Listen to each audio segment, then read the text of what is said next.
দর্শক বন্ধুরা, এই মুহূর্তে আমি আছি ঢাকা শ্যামবাজার মেসার্স আলী ট্রেডার্সে। দর্শক বন্ধুরা, আজকের বাজারে কেমন চলছে দেশি পেঁয়াজ রসুনের দাম, দর্শক বন্ধুরা এগুলো আজকে আমরা জানবো পুরো ভিডিওতে। তো যে যেখান থেকে দেখতেছেন আজকে আমাদের ভিডিওটি, সকলে ভিডিওটি না টেনে পুরোপুরি দেখতে থাকুন। কমেন্ট বক্সে জানাবেন যে কে কোথা থেকে আজকে আমাদের ভিডিওটি দেখতেছেন, বাজার দর কত চলতেছে, হাটের বাজার, সকলে কমেন্ট বক্সে জানাবেন। তো আজকে আমরা জানবো বিস্তারিত আজকের বাজার দর কেমন আছে, কেমন চলছে দাম, সকল বিষয় সম্পর্কে আজকে আমরা বিস্তারিত জানবো আঙ্কেলের কাছ থেকে। আসসালামু আলাইকুম আঙ্কেল। ওয়ালাইকুম আসসালাম। আঙ্কেল কেমন আছেন? আলহামদুলিল্লাহ ভালো আছি, তুমি কেমন আছো? আলহামদুলিল্লাহ আঙ্কেল ভালো আছি। তো আজকে 27শে এপ্রিল, আজকে 27শে এপ্রিল। তো বাজার দর কেমন আজকে পেঁয়াজের? আজকে পেঁয়াজের বাজার মানে ধীর প্রতিদিনে 1 টাকা 2 টাকা বাড়ছে। তো আজকে এখানে আমরা 47 টাকা থেকে 49 টাকা পর্যন্ত বিক্রি করছি আজকে। তবে এখানকার থেকে হাটের বাজারটা বেশি। হাটের বাজার দেখা যাচ্ছে 1900-2000 টাকা বাজার। তো 2000 টাকা পেঁয়াজ কিনলে 50 টাকা আরো 4 টাকা দেখা যাচ্ছে 54 টাকা পড়তে পড়ে। কিন্তু হাটের থেকে আমাদের শ্যামবাজারে বাজার কম আছে, কিন্তু এই বাজার বাড়ার কারণে কাস্টমার একেবারেই নাই বললে চলে। তো আমার ঘরে দেখা যায় প্রায় 2000 বস্তা পেঁয়াজ আছে, 2000 ঘর এবং গোডাউন দিয়ে 2000 বস্তা পেঁয়াজ আছে। অথচ সকালবেলা থেকে মেহেরপুরের হলেন পেঁয়াজ 200 বস্তা বিক্রি করছি, আর এই পেঁয়াজ মনে হয় 100 বস্তা পেঁয়াজ বেচছি, 100 বস্তা টোটালি পেঁয়াজ বিক্রি করছে। কিন্তু কাস্টমার একেবারেই নাই, না থাকার পিছনে কারণ বুঝে উঠছি না। কিন্তু হাটঘাটে কারা কেনে, এত দাম দিয়ে কোথায় বিক্রি করবে তাও আমার মাথায় ঢুকছে না।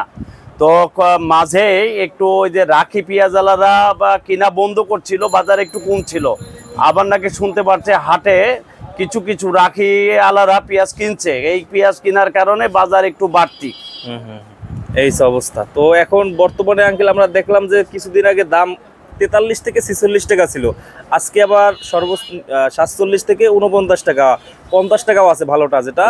43-44 টাকা হবার কারণ হচ্ছে ওই যে বললাম না যে হাটঘাটে ওই যে রাখি আলারা কিনা বন্ধ করে দিছিল, বন্ধ করার কারণেই দেখা যাচ্ছে হাটে ঘাটে বাজারটা একটা নিয়ন্ত্রণের মধ্যে চলে আসছিল, বাজার কম ছিল।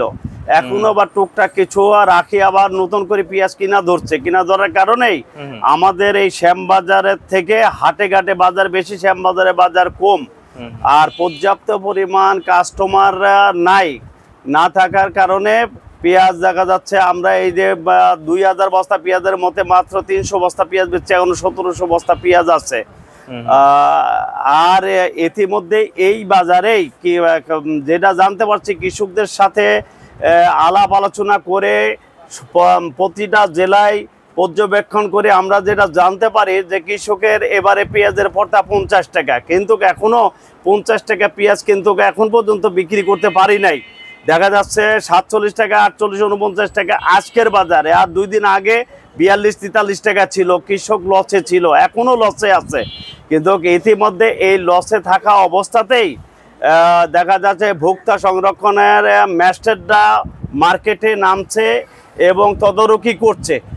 তদারকি করা ভালো, কিন্তু দেখা যাচ্ছে যে বাজারটা যদি 70-80-90 টাকা হয়তো তাহলে তদারকির একটু মানাইতো, কিন্তু এই 40-50 টাকা পেঁয়াজ তদারকির কোনো প্রশ্নই আসে না। আর আমাদের দেশে এই তদারকির মাধ্যমে যদি কৃষক লস খায়, কৃষক যদি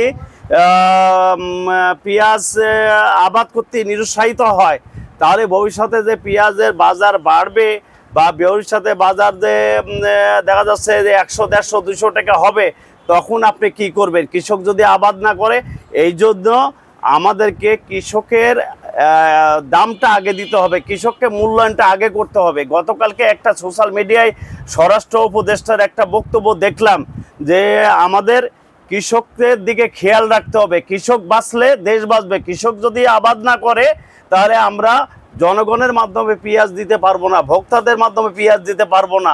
তাহলে এই জিনিসগুলা যদি পর্যবেক্ষণ না করা হয়, না বোঝা হয়, তাহলে তো হবে না।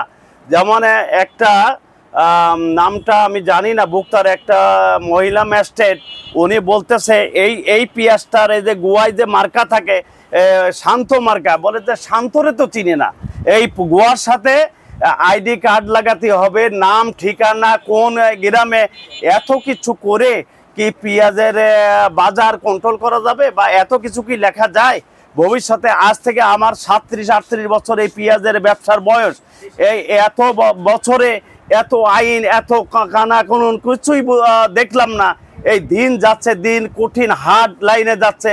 তাহলে তো আপনি এই যে 2000 বস্তার পিছনে যদি আইডি কার্ড লাগানো যায়, বা কোন গ্রামের বা কোন এলাকার মাল, কোন মানুষের মাল, এইসবগুলা এত কিছু করে কি ব্যবসা করা কঠিন? এইসব কঠিন না। বাজার আপনি যদি নিয়ন্ত্রণ করতে চায়, বাজার যদি আরো কমাতে চান, তাহলে আমার কাছে আসেন, আমি সহজ বুদ্ধি দিয়ে দিই। সহজ বুদ্ধি হচ্ছে, আপনি গ্রাম এখানে শ্যামবাজার সিলেট চিটাগাং যাওয়ার দরকার নাই। আপনি গ্রামগঞ্জে যেসব হাটে যায় তদারকি করেন, কৃষকরে বলেন আপনি 1200-র বেশি বেচতে পারবেন না, যে কিনবেন 1200-র বেশি কিনতে পারবেন না। তাহলে এই যে হাটে ঘাটে যদি আপনারা আইন জারি করে দেন, তাহলে আমরা আর বেশি দাম বেচবো না। 1230 টাকা 4 টাকা খরচ, 34 টাকা 1 টাকা লাভ হলেই কি ব্যাপারে যথেষ্ট, 35 টাকা বিক্রি করব। কিন্তু আপনারা ওখানে গ্রামগঞ্জে ছেড়ে দিবেন, আর আমাদের কাছে এসে দেখা যাচ্ছে জরিমানা করবেন বা দেখা যাচ্ছে তদারকি করবেন। এটা সারা বছরই করলেও আপনি বাজার কমবে না। বাজার কমাতে হলে গ্রামগঞ্জে যেতে হবে, হাটে ঘাটে যেতে হবে। এই অবস্থা। তো আঙ্কেল, রাখি ব্যবসায়ীদের চাপ কতদিন থাকতে পারে? আরো রাখি খুব একটা আর হবে না, খুব বেশি না, হয়তো 2-10 দিনের রাখি কিনতে পারে। আর রাখিটা কি, ওই যে দেখুন বাজার একটু কমে তখন রাখিওয়ালারা কেনে, বাজার বাড়লে আবার রাখি কিনা বন্ধ করে দেয়। এইভাবে হয়তো দেখা যাচ্ছে যার লাভ হচ্ছে বেচে দিবে, আবার যখন বাজার কমবে কিনবে। রাখি এইভাবে দেখা যায় 2-4 মাস এইভাবে কিনা এবং বেচার তালেই থাকবে, এইটা বন্ধ হয় না। অনেক সময় দেখা যাচ্ছে যে সামনে জ্যৈষ্ঠী মাস আসতেছে, এটা একটা মুন্দা বাজার যেতে পারে, ওই সময় হয়তো আরো কিছু কিনবে, হ্যাঁ, আবার যাদের লাভ হবে তারা বিক্রি করে দিবে। তো এই হচ্ছে কিনা এবং বেচার, এই সব সময়ই থাকবে, কন্টিনিউ থাকবে, এটা বন্ধ হয় না। তো আঙ্কেলের সাথে তো কৃষকদের সাথে কথা হয় রেগুলার, তো কৃষকদের দাবি কি, তারা কি মোটামুটি খুশি আছে?